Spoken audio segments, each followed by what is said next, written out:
It's told Krishna sits on the banks of the Yamuna with the cowherd boys, and he sits in the center like the whorl of a lotus, and all the petals around them are like the individual cowherd boys. And every single cowherd boy thinks that Krishna is sitting opposite him, because there's one Krishna for every liberated soul. So each Gopa is in his own spiritual world, because spiritual world means me and Krishna.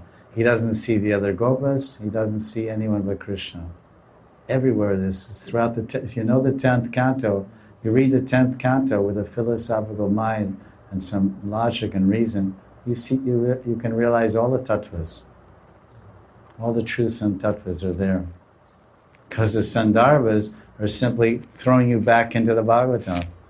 If you can't see it on your own, then Jiva Goswami, he explains all the different points of tattva in the sandarbhas and supports them and explains them with examples from the Bhagavatam, like I'm just giving now.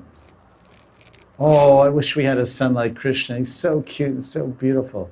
Okay, for 1 year I'll be your son. Boom! Brahma Vimohan Lila. Oh, all these cows. I wonder what it's like. I'm a cow. I'm just a cow. I'm not even a human being. I can't be Krishna's friend. And what to speak of his mother, and I can't be his girlfriend. But I'm a mother. I'm Gau Mata. And if Krishna could be my baby, I could lick him and put him in my belly. I'd lick him and vatsa, vatsa, vatsa. And I could feed him so much milk, and I would just love him like anything. Okay, I'll become a cow. I'll become a calf. So Krishna becomes a calf. So each cow had one Krishna for the. So a cow has an individual, unique, eternal relationship with Krishna, and I don't. You say you're from the West and you're a man of logic and reason. I want logic, reason, man. Here it is, Jack. Check it out. The cows, the cowherd boys, the mothers, the gopis, everyone.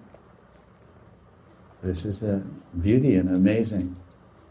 You ask the sadhakas, there's only one Giriraj, we keep one Giriraj in the town hall, and all the bhaktas come every day and give a chance for puja. There are temples like that. In cities that one Shiva, and thousands and millions of people come to that temple and do the puja there. In India, most of the temples are interactive. They call it interactive. You've seen? You go in and do all the puja yourself. Many temples. There's a Shiva Linga, everybody bathes and everybody worships. There's a Durga Devi. They have these kind of open house temples. I call it open house, whatever. Open puja, everyone can do. So this is the most amazing thing.